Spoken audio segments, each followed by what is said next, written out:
Ya, mengikut apa yang dikatakan oleh saudara ni, jalan ni kalau kita nak pergi ke kampung-kampung yang terbabit, kita melalui Taman Negara dulu di Jalan Tok Pahang. Daripada dulu lagi saya tengok jalan ni sebenarnya telah ditorakai oleh pengusaha-pengusaha tebang kayu balak. Dan jalan ni yang kita lihat sekarang ni yang digunakan oleh lori mengangkut kayu balak. Tapi kenapa jalan ini tidak dibela ataupun dibela menjadikan dia lebuh raya setelah hasilnya diambil? Mari kita dengar apa yang dikatakan oleh saudara. Kami masih lagi ketinggalan zaman, sahabat-sahabat. Tidak dapat merasai nikmat jalan raya seperti mana tempat-tempat lain. Tolonglah rakyat Malaysia beri sokongan kepada saya untuk dapatkan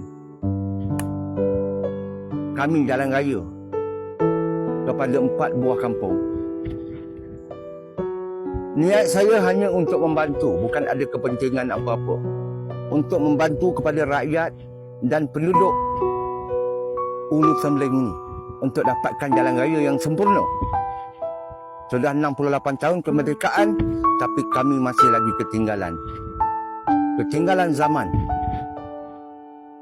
Seperti mana penduduk Kampung Kolosat yang tak ada jalan raya dan tidak ada bekalan air yang bersih. Bayangkan sahabat-sahabat, jauhnya kami ini ketinggalan zaman. Kalau anda kata di negeri Kelantan, orang kata negeri Kelantan lebih mundur. Saya rasa negeri Kelantan lebih maju daripada negeri Pahang.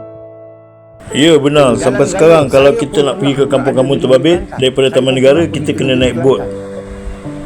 Jalan raya mereka sampai ke depan rumah. Jadi sepatutnya dah lama dah lebuh raya di kampung ini wajib dibina demi meringankan beban rakyat. Assalamualaikum. Tahun kemerdekaan.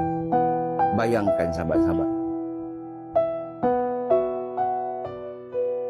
betapa daifnya kami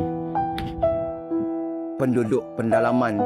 Apa yang saya ingin katakan di sini, hasil-hasil daripada hutan belantara ini diambil alih oleh pemaju-pemaju kayu balak, tapi nasib rakyat terus diabaikan. Viralkan penduduk kampung Usai ini untuk dapatkan jalan raya yang sempurna.